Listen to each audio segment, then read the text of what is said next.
7 sisters lived with their father in a beautiful house at the edge of a forest, far away from the city. After their mother passed away, their father raised them with great love, caring for them like both a mother and a father. They never lacked anything in life. All 7 sisters were not only beautiful, but also intelligent, talented, and kind-hearted. Anaya loved painting. She often sat in the garden, capturing the beauty of nature on her canvas. Anabia was passionate about cooking. She managed the kitchen with skill and always added love to her food. Fairytale loved fashion design and created elegant clothes for all her sisters.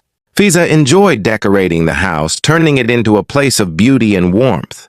During winter evenings, the sisters lit a fire in the garden, drank hot coffee, and listened as Sonia recited poetry and sang in her sweet voice. The garden was extremely beautiful because of Taiba's dedication and care. The youngest sister, Maria, loved animals deeply. Whenever she saw a sick or homeless animal, she felt it was her duty to help. She built a small shelter where dogs, cats, and birds lived safely. Recently, Maria rescued 7 small snakes. A cruel person had taped their mouths shut and left them to die. These snakes were different. They were intelligent and sensitive. Because of Maria's love and care, all the animals lived happily. The snakes grew very fast, and their father decided it was best to release them into the wild. This house was a peaceful world for the 7 sisters and their father. Their father, Kashan Sahib, was a farmer who often traveled for work. But after his wife's death, he rarely left the city. This time, however, he had to go. The city was unsafe and many girls had gone missing. He was very worried. At dinner, he spoke to his daughters and promised to bring them everything they needed. They went shopping together and bought enough food for a whole month. Anabia prepared sandwiches and fresh salad for the journey. Fairytale packed the bags. Before leaving, their father strictly warned them, "Be very careful. Do not open the door for strangers." The sisters promised and their father left. Days passed peacefully. One day, someone knocked on the door. A woman's voice said, "Is anyone home?" The sisters asked, "Who are you?" She replied, "I am your mother's real sister." Maria immediately said, "No, our mother had no sister."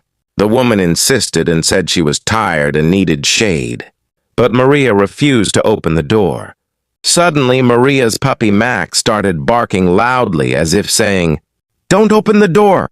She is not a Woma, she is a man-eating witch." The woman became angry and muttered that animals see what humans cannot.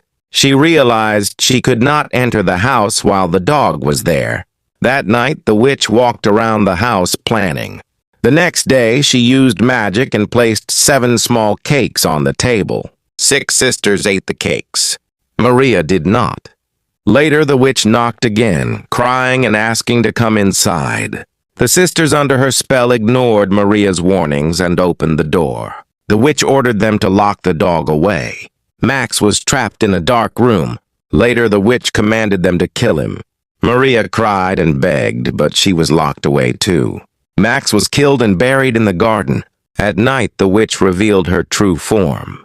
The sisters broke free from her spell. One by one, the witch asked how she should eat them. Each sister blamed herself for not listening to Maria.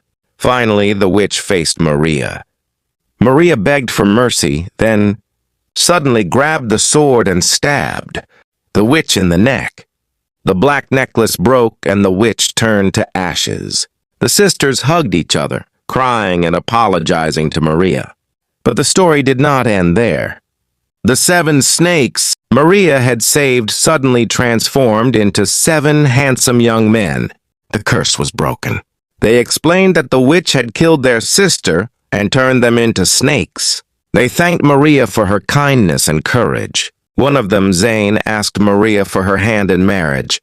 Maria smiled softly.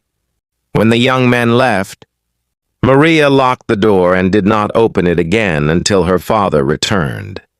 The sisters told their father everything. He thanked God for their safety.